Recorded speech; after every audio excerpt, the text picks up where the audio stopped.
बहुत समय पहले स्वर्गलोक में देवराज इंद्र को अपनी समृद्धि, वैभव और शक्ति पर अत्यधिक गर्व हो गया था।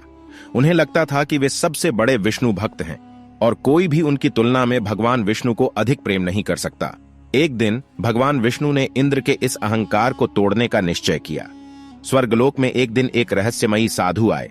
उनका रूप अत्यंत तेजस्वी था और उनके चेहरे पर गहरी शांति थी। वे सीधे इंद्र के दरबार में पहुंचे और कहा, देवराज, मुझे यह सुनने को मिला है कि आप भगवान विष्णु के सबसे बड़े भक्त हैं। क्या यह सत्य है? इंद्र ने गर्व से उत्तर दिया, निस्संदेह, मेरे जितना बड़ा विष्णु भक्त कोई नहीं। मैं उनके लिए सबसे भव्य यज्ञ कराता हूं और मेरे महलों में उनकी सुंदर मूर्तियां हैं। साधु हल्के से मुस्कुराए और बोले, तो क्या तुम जानते हो कि इस समय धरती पर तुमसे बड़ा विष्णु भक्त कौन है? इंद्र आश्चर्य में पड़ गए। उन्होंने सोचा कि पूरे तीनों लोकों में उनसे बड़ा भक्त कोई हो ही नहीं सकता। साधु ने इंद्र को धरती पर चलने का आग्रह किया और उन्हें एक छोटे गांव में ले गए। वहां एक सामान्य किसान अपनी फसल काट रहा था। वह बार बार भगवान विष्णु का नाम जप रहा था, लेकिन अपने कार्य में भी लीन था।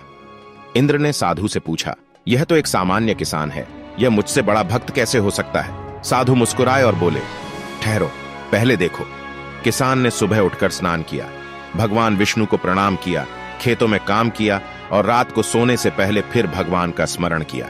इंद्र को यह देखकर हंसी आ गई। यह व्यक्ति दिन भर खेती करता है, मुश्किल से 2 बार भगवान को याद करता है, जबकि मैं दिन रात यज्ञ करता हूं, मंदिर बनवाता हूं और स्वर्ग में भव्य उत्सव करता हूं। साधु ने इंद्र से कहा, ठीक है, मैं तुम्हें एक छोटा सा काम सौंपता हूं। तुम्हें यह घड़ा सिर पर रखकर स्वर्ग के चारों ओर घूमना होगा, लेकिन शर्त यह है कि इस यात्रा में पानी की एक भी बूंद छलकनी नहीं चाहिए। इंद्र ने सहर्ष स्वीकृति दी और चल पड़े। उन्होंने पूरी यात्रा में पूरा ध्यान अपने घड़े पर केंद्रित किया ताकि पानी न गिरे।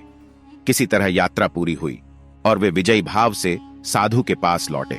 साधु ने पूछा, अच्छा बताओ, इस यात्रा में तुमने कितनी बार भगवान विष्णु का स्मरण किया? इंद्र चौंक गए। उन्हें याद आया कि पूरी यात्रा में वे केवल पानी के घड़े को संभालने में ही व्यस्त रहे और एक बार भी भगवान विष्णु का नाम नहीं लिया। साधु ने मुस्कुराकर कहा, इंद्र, यह किसान दिन रात कठिन परिश्रम करता है, लेकिन फिर भी वह हर सुबह और रात भगवान विष्णु को याद करता है, जबकि तुम, जो खुद को सबसे बड़ा भक्त कहते हो, एक छोटी सी परीक्षा में भी भगवान को भूल गए। इंद्र को अपनी भूल का एहसास हुआ। उन्होंने साधु से पूछा, हे महात्मन, आप कौन हैं? साधु का तेजस्वी रूप बदलने लगा और उन्होंने अपना वास्तविक स्वरूप प्रकट किया। वे स्वयं भगवान विष्णु थे। इंद्र ने घुटनों के बल बैठकर क्षमा मांगी। भगवान विष्णु ने कहा, इंद्र, भक्ति दिखावे से नहीं, हृदय की सच्ची श्रद्धा से होती है। एक सामान्य किसान भी यदि प्रेम पूर्वक मेरा स्मरण करे तो वह तुमसे बड़ा भक्त हो सकता है।